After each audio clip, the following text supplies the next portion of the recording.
সময় আলোচনা নির্ভর হয় আর কি, আউটপুট নির্ভর হয় না আমাদের অনেক প্রোগ্রামে আর কি। আজকে এই ভূমি মেলা উপলক্ষে আমরা অনেকগুলা কর্মসূচি নিয়েছি। আজকে জাস্ট আমরা উদ্বোধন করলাম, আগামীকালকে আজকেই একটা ছাত্রছাত্রীকে আমরা ডেকেছি স্কুলে, তাদেরকে দিয়ে আমরা একটা ভূমি অলিম্পিয়াড করব। কারণ আমি জানি যে এই ছেলেগুলাই একদিন ভূমির মালিক হবে, তারা সমাজের বিভিন্ন সেক্টরে কাজ করবে। ল্যান্ড ম্যানেজমেন্ট সম্পর্কে আমাদের অনেকেরই ধারণা নাই, সুতরাং তাদেরকে ভূমি সংক্রান্ত যে ম্যানেজমেন্ট আছে সেটা সম্পর্কে আমরা একটা ধারণা দিচ্ছি। কালকে আরেকটা স্কুলকে ডাকবো, তারপরের দিন আরো একটা স্কুলকে ডাকবো। এর মধ্যে আগামীকালকে আমরা একটা সেমিনার করব আমাদের এই জেলার। আসলে ওই সেমিনারটাতে যারা উপকার ভোগী তাদেরকে আমরা ডাকছি না, আমরা ডাকছি যে যারা এই ল্যান্ড ম্যানেজমেন্ট সম্পর্কে ভালো করে জেনে, যাদের সমাজের বিচরণ আছে, সমাজের বিভিন্ন মানে সেক্টরের মানুষজনের কাছে, তারা আসলে এটা নিজেরা যখন জানবে অন্যদের কাছে একটু জানাতে পারবে তারা যে আসলে এই মুহূর্তে ল্যান্ড ম্যানেজমেন্টের এই হলো প্রসেস। দেখেন এই ভূমি মেলার করার উদ্দেশ্য দুটা।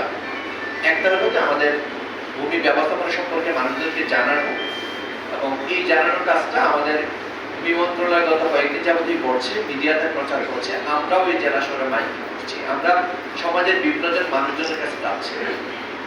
এইখানে তাৎক্ষণিক আমরা সেবা দিব, এইটা আমাদের মূল উদ্দেশ্য। আমাদের মূল উদ্দেশ্য হলো এই ভূমি সম্পর্কে মানুষের অনেক ভ্রান্ত ধারণা আছে, ভূমি সম্পর্কে ম্যানেজমেন্ট সম্পর্কে মানুষের মনের মধ্যে অনেক ভয় আছে, সেই ভয়টা আমরা দূর করতে চাই। আরেকটা হলো যে আমরা এই ভূমি মেলা উপলক্ষে ইনস্ট্যান্ট কিছু সেবা দিতে চাই মানুষদের। কিভাবে? আপনারা যারা সাংবাদিকরা আসছেন, একটু আমাদের যাওয়ার সময়, আমরা চলে যাওয়ার পরে আপনারা আমাদের স্টলগুলো দেখবেন।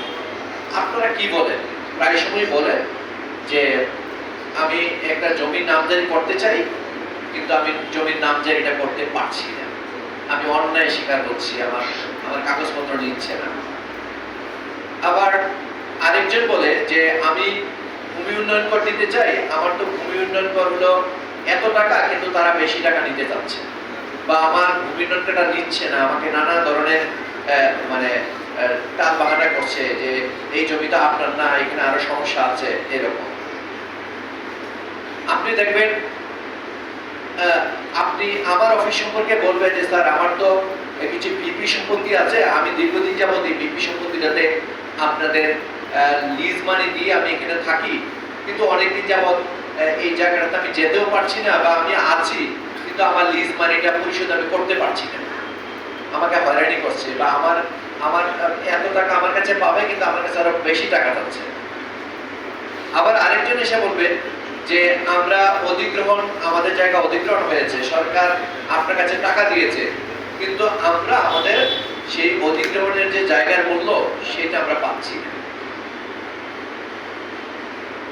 আমরা প্রত্যেকটা আরেও আছে যে রেকর্ড রুম, আপনারা রেকর্ড রুমের খতিয়ান চান, আপনারা খতিয়ান যখন আপনি মানে একটা সিস্টেম আছে, অনেকেই সেটা জানে, অনেকেই জানে না, তারপরেও তারা বলে যে স্যার আমরা খতিয়ান দিতে গেলে আমরা সময় মতো খতিয়ান পাই না, আমাদেরকে অতিরিক্ত পরিশোধ করতে হয়। আমরা প্রত্যেকটা উপজেলাতেই এই মেলাটা আয়োজন করছি, জেলাতেও করছি। জাস্ট আমরা সাংবাদিকদেরকে এবং অন্যান্য সুধীজনদেরকে মাধ্যমে সমাজের মাস বিপদ দেখেন। আজকের এই মেলায় আমি বিশ্বাস করি না যে গ্রামের যাদের 1 একর জমি আছে, 1 বিঘা জমি আছে, তারা এখানে আসবে সবাই, এটাও আমি বিশ্বাস করি না। কারণ এই জিনিসটা নিরস, এখানে যদি গান বাজনা হতো, খাওয়া দাওয়া হতো, মানুষজন আসতো। আমরা আসলে সমাজের উল্লেখযোগ্য মানুষ যারা সমাজের নানা ক্ষেত্রে নেতৃত্ব দেয়, তাদেরকে মানে বেছে নিয়েছি আমরা এই 3 দিনের প্রোগ্রামে, এবং ছাত্রছাত্রীকে আমরা বেছে নিয়েছি। সত্যি বলতে আমরা আমাদের ল্যান্ড ম্যানেজমেন্ট সম্পর্কে জানাতে চাই তাদের। একটা জিনিস শুধু আপনাকে একটু বলি, আগে আমাদের আপনি যদি একটা নামজারি করতে চান আমার তহসিলে যেতে হতো আপনাকে।